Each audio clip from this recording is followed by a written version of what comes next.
That's all right. I'll tell you what a good movie is. Let's do this. So here we are, everybody. We're reviewing Leave the World Behind and Dream Scenario. And I am going to start off with Dream Scenario because you haven't seen it. And I might as well just get that away so we can get into Leave the World Behind. So Dream Scenario is the story. Nick Cage plays a professor in the movie who it really is like a professor of like biology in some sort. Like he studies ants mostly and like the patterns, the scientific patterns of them, and teaches them in the school. Well, no, college, I should say. And he's just a very not interesting guy. Like he's just, there's nothing interesting about him. Nobody really finds him that way. He's married, has kids. It's just kind of a droll life for him as it picks up. And then little by little, people are coming up to him. They're starting to recognize him. They're finding that he's in all of their dreams. Now, it's not actually him. He's not controlling anything. There's nothing happening.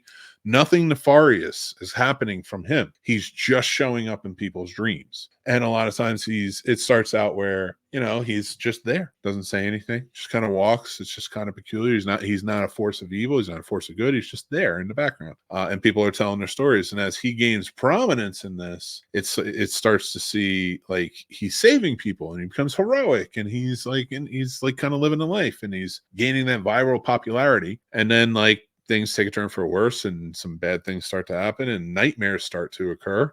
And Paul, Nicolas Cage character in the movie, starts to get blamed for those. His life is completely devastated. He starts to get canceled in so many fashions. There's a great allegory for cancel culture that doesn't knock it, but at the same time asks, when does it go too far? There's some heartbreaking scenes in this. Nicolas Cage throughout delivers. The entire cast delivers. It is just truly a fantastic movie. And my rating for this movie is, oh, nope, that's not it.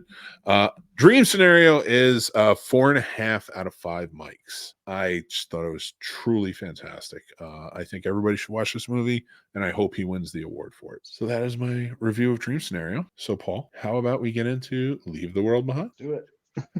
All right. Leave the World Behind tells the story of a family with Julia Roberts and Ethan Hawke at the leads who want to kind of get away from life for a little while from the big city. So she books a house, it's like an Airbnb type of thing.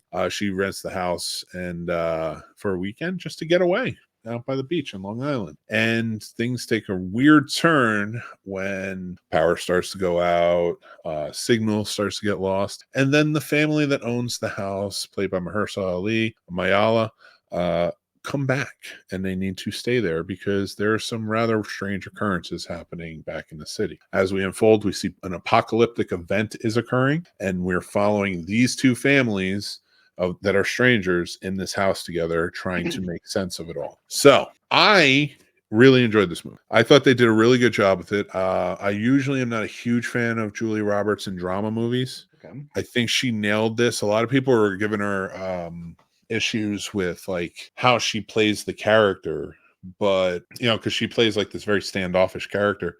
But I got that. I understood. To me, that was like, I get it. And especially when she gives that speech at the end about how she deals with people all the time and she sees the worst of humanity for the most part through her work, and that's why she's just so untrusting. But to also see it juxtaposed by like when she starts to connect with the GH character and such, Mahershala Ali's character. I really like that. And Ethan Hawke gave a great performance. All the kids were fantastic. What's your take on it? What did you think? I thought it was way too long for what it was.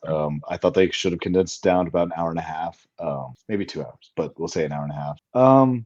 I thought production value was very high. It looked good. They obviously have a great cast, like you said, and everyone acted appropriately. I hated the ending. So like, I thought it was like this whole big build that just kind of, it didn't like just it's kind of plateaued off for me. So for me at least, I only gave it about a 5 out of 10, just because that ending really it left it kind of too open. I mean, just for what it was, because I like my end of the world movies to either the world's ending or it's not, or this is what it is, like Cabin in the Woods. All right, cool. That thing's coming out to end the world. Armageddon. Okay, they saved the planet. The asteroid's gone. We're good. I don't like it when it's like, oh well, we don't know if it's. Are we doing spoilers? You can. So let's just throw out spoiler alert, everybody. Yes. I just didn't like how it was like, it could be our government, it could be someone else's government. We still don't know 100%, this and that, and I was just like, oh, okay. Okay. Can I throw something out there to that just from a different point of view, Mhm. is that's what I loved about. I love that the misinformation is happening. We are experiencing Mhm. everything they're experiencing. Truly, like, and that's what I loved about it, is because like I'm asking those questions too. Like, well, what the hell is this? So Right. it's like I guess they're playing it off as like a Middle Eastern attack, or Right. and then when you hear about like, oh, it's saying Korean over there, blah blah blah, it's like, so who is it? You're right. Like, who Right.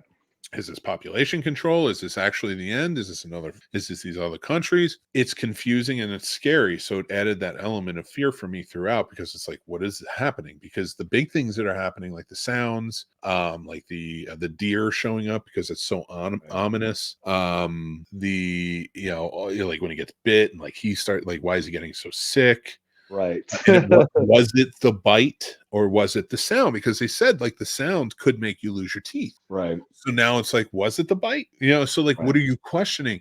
Every element is questioned. So we're always in the dark, just as they are. And that's why it worked for me. It made me focus on the actual story. It made me focus on them. Gotcha. And that drew me in more, Okay. like her, like, and I think it's perfectly visually caps the whole movie for me. When you think about it that way, was encapsulated by the oil tanker scene. Right.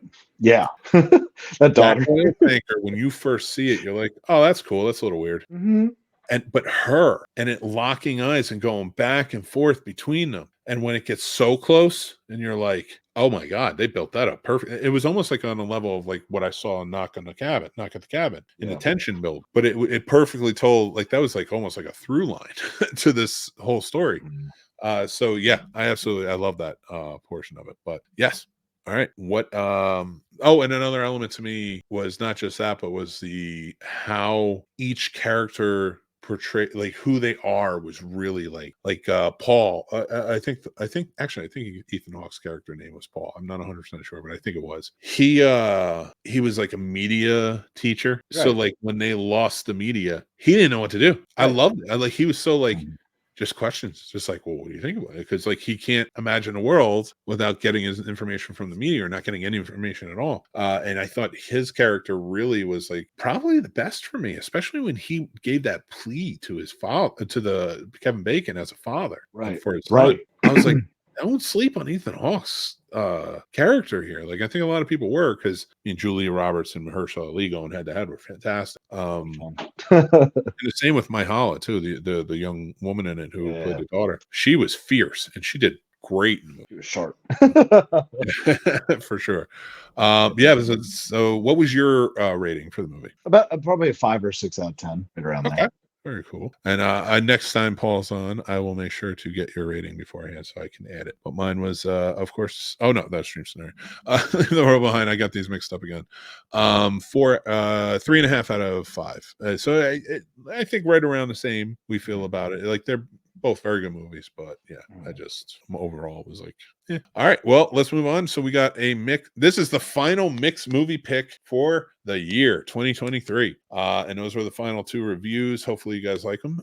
So this comes from 1996, and it's the movie City Hall. If you haven't seen it, it's kind of a intense thriller. I really like it.